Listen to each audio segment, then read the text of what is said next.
Hello friends, I am Shelly Clough and today is day 7 of 12 days of Christmas tags. Today we are painting this cute little Christmas tree with these fun metallic embellishments on it.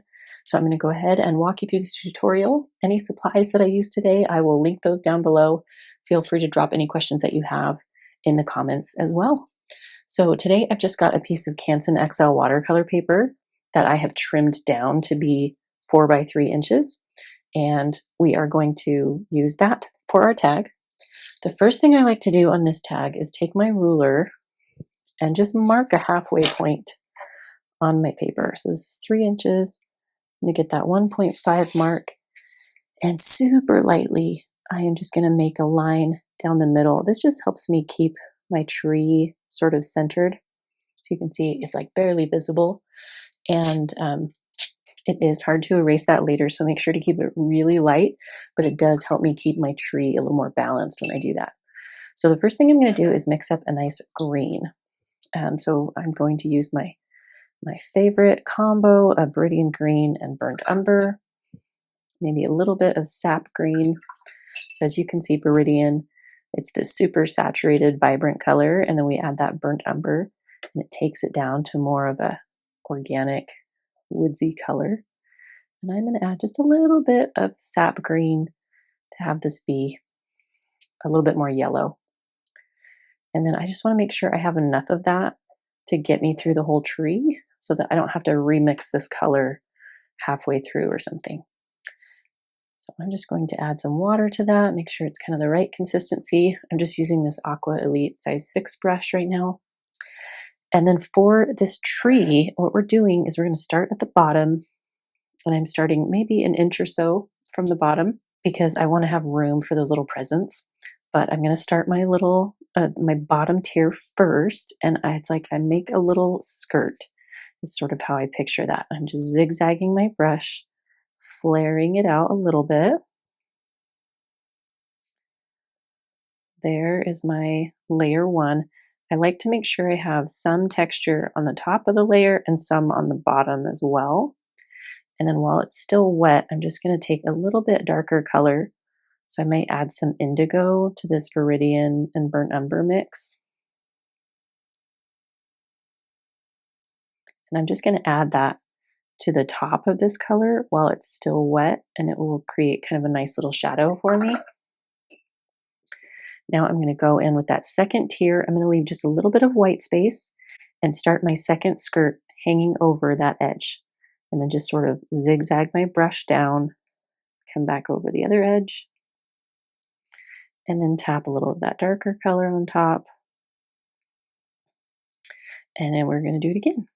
I'm just going to do that 3 or 4 times till I get a nice point on this tree.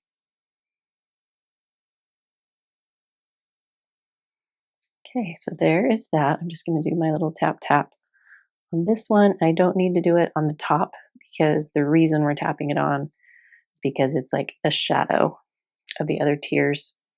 Well, you know what? I will, because we're going to put a star up there. Just making sure it looks nice and balanced.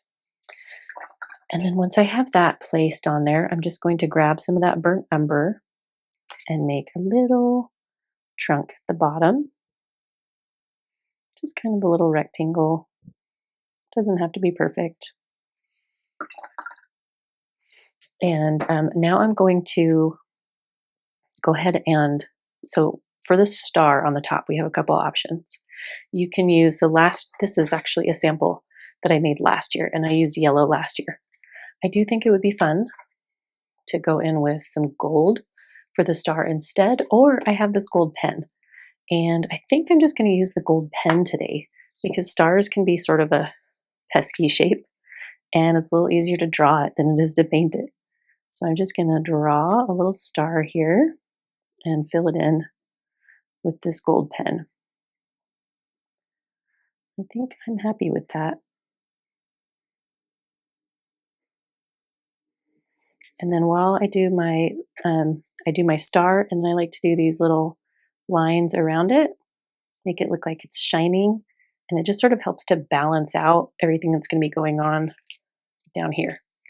So for down below, we're going to paint some little presents.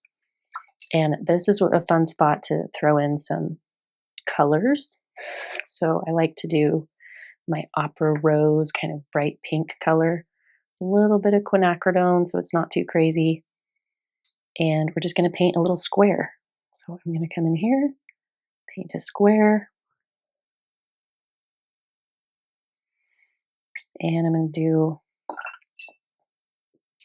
another color. Let's do like a red one.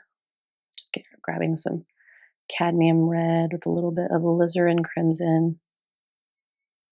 And we're going to do one over here, maybe more rectangular. Just filling that in, and they look really simple right now, but they're going to look cute in a minute. I'm going to do maybe a blue one here, just grabbing some ultramarine blue. Blue one.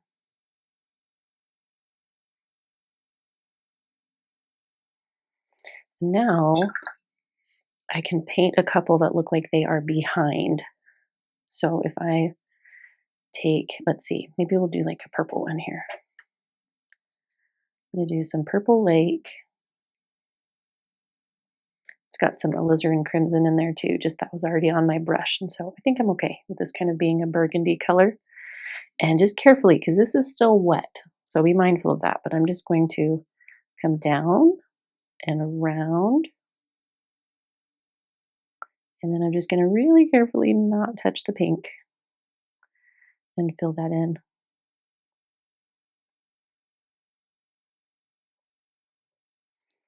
Okay, and then I'm going to do one more of those on the other side. Maybe we'll make it pink on the other side, balance things out.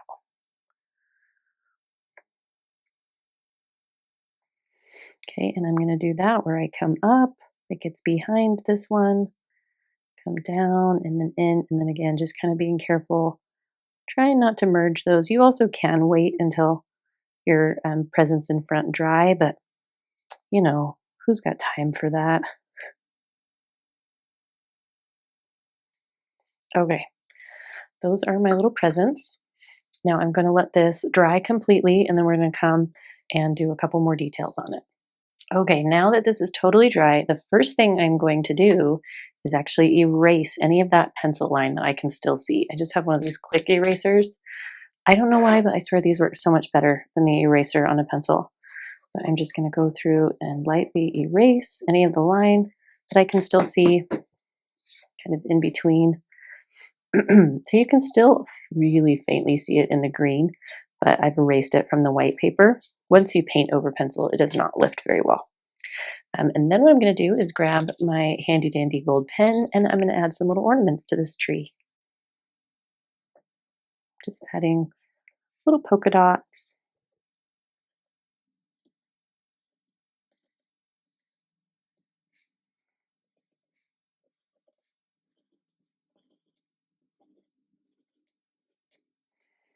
Okay, and now I can finish dressing up my little presents on the bottom. So for the presents, I just grab my micron pen and I outline each of the presents. And then I do a line down the middle and then a little bow on top. And it's the bow that makes it cute. And then I'm just going to do the same thing to all of them. Outline, little line down the middle, and a bow on top.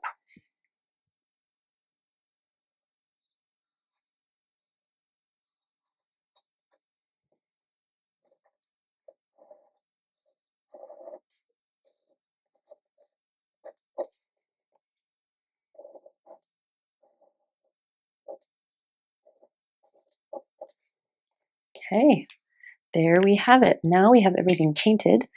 Now for the fun part, we get to use our corner punch. This is linked below. This is my favorite of the different edges.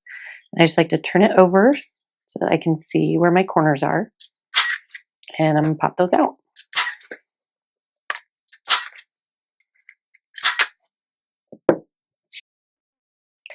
And just like that, our tag is now cute. And then I can add a little hole punch.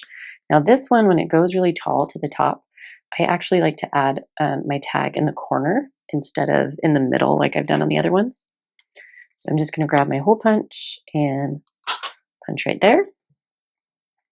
and then I can grab some twine. So I have this jute twine, grab maybe 6 to 8 inches of it, snip, and then I fold that in half and grab the fold, and we're going to stuff that through the hole. We've got loop on one side, tails on the other. Stuff the tails through the loop, pull it, and there is your tag. All right. Thank you so much for watching. I hope you enjoyed this tutorial. Make sure to subscribe to the channel so that you catch the rest of our 12 days of Christmas tags. I would love to hear any questions or comments that you have down below. It is so fun to hear from you, where you're watching from, and all of that. And we will see you in the next video.